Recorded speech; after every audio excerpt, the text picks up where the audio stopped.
everyone, perkenalkan nama saya Amanda Beta Arlia Putri. Saya biasa dipanggil Putri. Saya merupakan salah satu mahasiswa dari Elizabeth International Hotel dan Business School, program 1 tahun jurusan F&B Service. Jadi kali ini saya akan menjelaskan beberapa tokoh entrepreneurship yang telah berhasil dan sukses di bidang usahanya masing-masing. Yap, yang pertama adalah Akasa Specialty Coffee atau Akasa Kintamani Coffee. Siapa sih anak muda zaman sekarang yang gak pernah ke Akasa? Aku aja pernah. Nah, foundernya itu adalah Putu Anita Ernawati dan juga Komang Agus Harditya. Mereka adalah salah satu pasangan suami istri yang berhasil sukses di dunia perkopian ya teman-teman. Nah, kisahnya itu berawal dari yang didirikan pada tanggal 27 Maret 2019. Akasa lahir dari inspirasi yang kuat terhadap tradisi kopi keluarganya. Anita menimbal ilmu langsung dari neneknya loh teman-teman, yang bekerja sebagai pengepul kopi. Nah, berbekal warisan budaya tersebut, rasa cinta mendalam terhadap kopi Kintamani, Anita berjuang mengembangkan usahanya dari awal, mulai dari menggiling biji hingga menyeduh sendiri untuk menjaga konsistensi rasa dan kualitasnya. Bertepatan dengan momen sebelum pandemi, mereka memilih kawasan panorama Gunung Batur nih teman-teman untuk membuka kafe dengan konsep From Farm to Cup. Biji kopi Arabica 100% asli Kintamani diproses mulai dari penanaman, fermentasi, pengeringan hingga roasting di tempat sendiri. Kemudian keunikan dan kualitas estetika Akasa membawa tempat ini viral di sosial media. Esensinya bukan hanya soal kopi, melainkan pengalaman menyatu dengan alam. Seperti halnya kita minum kopi disejukkan dengan alam-alam ya teman-teman ya. Pengunjung bisa ngopi berlatar lautan awan dan pemandangan Gunung Batur. Bahkan ada jembatan kaca hingga spot sangkar burung untuk foto estetik. Nah, Akasa Coffee ini juga merupakan salah satu UMKM mitra dari Bank Indonesia Provinsi Bali, sehingga kelancaran dan kesuksesan usahanya juga berkat dari fasilitas aplikasi keuangan Siapik yang diberikan oleh Bank Indonesia. Nah, nilai entrepreneurnya adalah tentunya warisan dan identitas lokal yang mana mengangkat tradisi keluarganya sendiri. Nah, dari petani ke pengunjung kemudian From Farm to Cup, jadi mengontrol kualitas di setiap tahap bibit, fermentasi, roasting, hingga penyajian. Kemudian inovasi pengalaman pelanggan seperti kita minum kopi di atas awan itu sangat menyentuh perasaan nih teman-teman. Siapa sih yang gak mau ngajak pacar ke sana, ya kan? Kemudian adaptasi dan respon tren memperbarui menu makanan dan minuman setiap 4-5 bulan agar tetap relevan dengan selera pasar. Dan yang terakhir, dedikasi pada kualitas dan pelayan. Anita sendiri turun tangan langsung di roasting dan quality control, memastikan setiap seduhan memenuhi standar tinggi Akasa. Kemudian yang kedua adalah Agung Bali Collection. Nah, Agung Bali Collection itu foundernya adalah anak Agung Indra Dwi Payani. Sebagai founder dan juga pemilik Agung Bali Collection, kisahnya itu berawal yaitu seorang pengusaha asal Bali yang merupakan sosok yang mengawali perjalanan bisnisnya dengan penuh ketekunan dan keberanian. Sebelum memulai, Agung Bali Collection bekerja sebagai berbagai bidang teman-teman, mulai dari menjadi pegawai di perusahaan lokal hingga sampai merantau ke luar negeri. Wow, ke luar negeri nih. Tapi hatinya selalu terpanggil untuk kembali ke Bali. Wow, di mana kita lahir, disitulah kita merasakan kenyamanan ya teman-teman, dan menggali potensi besar yang dimiliki di pulau tersebut, terutama di bidang kerajinan tangan dan industri pariwisata yang sedang berkembang pesat. Pada tahun 90-an juga beliau memulai usaha dengan menjual produk kerajinan tangan khas Bali yang terkenal akan kualitas dan keindahan desainnya. Agung pun memulai dengan modal yang terbatas dari kecil dulu nih teman-teman. Namun dengan pengetahuan yang kuat tentang kerajinan lokal, ia mulai mencoba cara untuk menghadirkan produk-produk Bali kepada pasar yang lebih luas.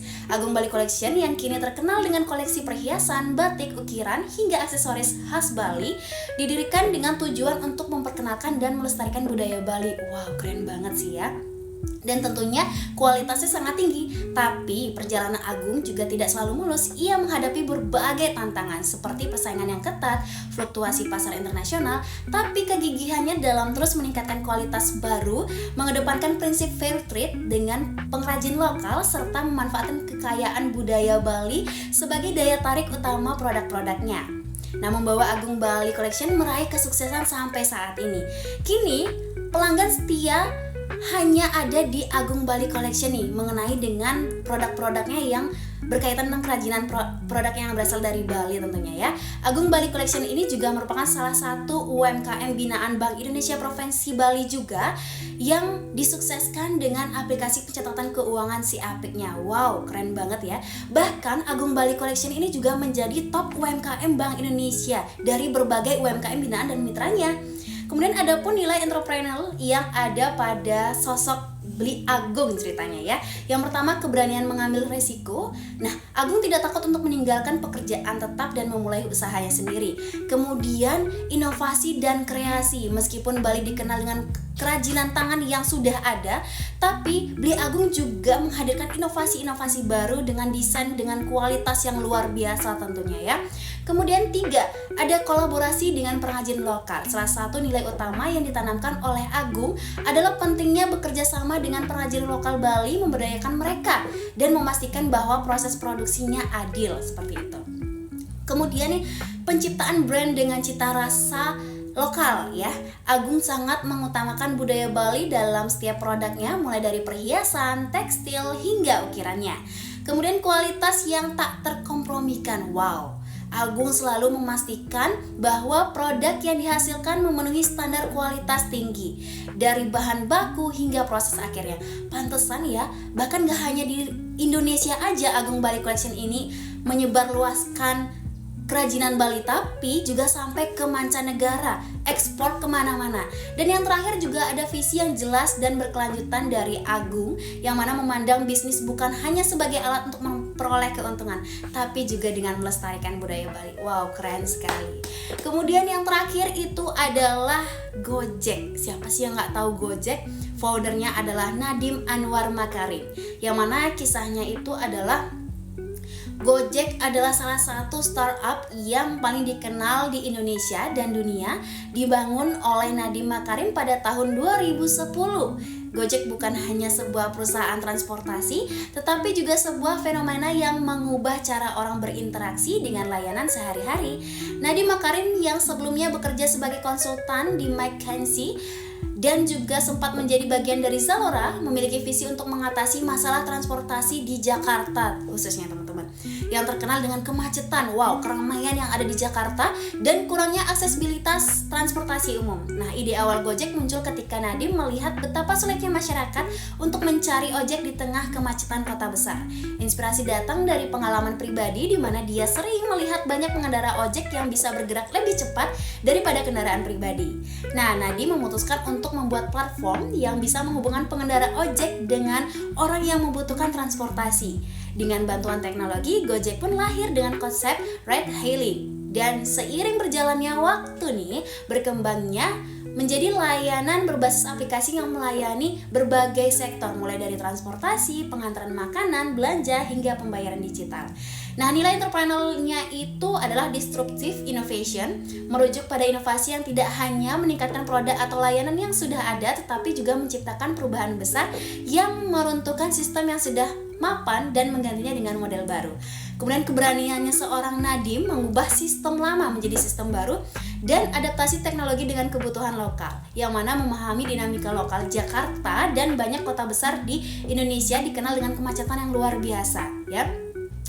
Kemudian salah satu adaptasi yaitu menggunakan GoPay dilakukannya agar mempermudah pembayaran tradisional yang awalnya dari membayar menggunakan uang tunai sekarang bisa lebih mudah dengan pembayaran digital.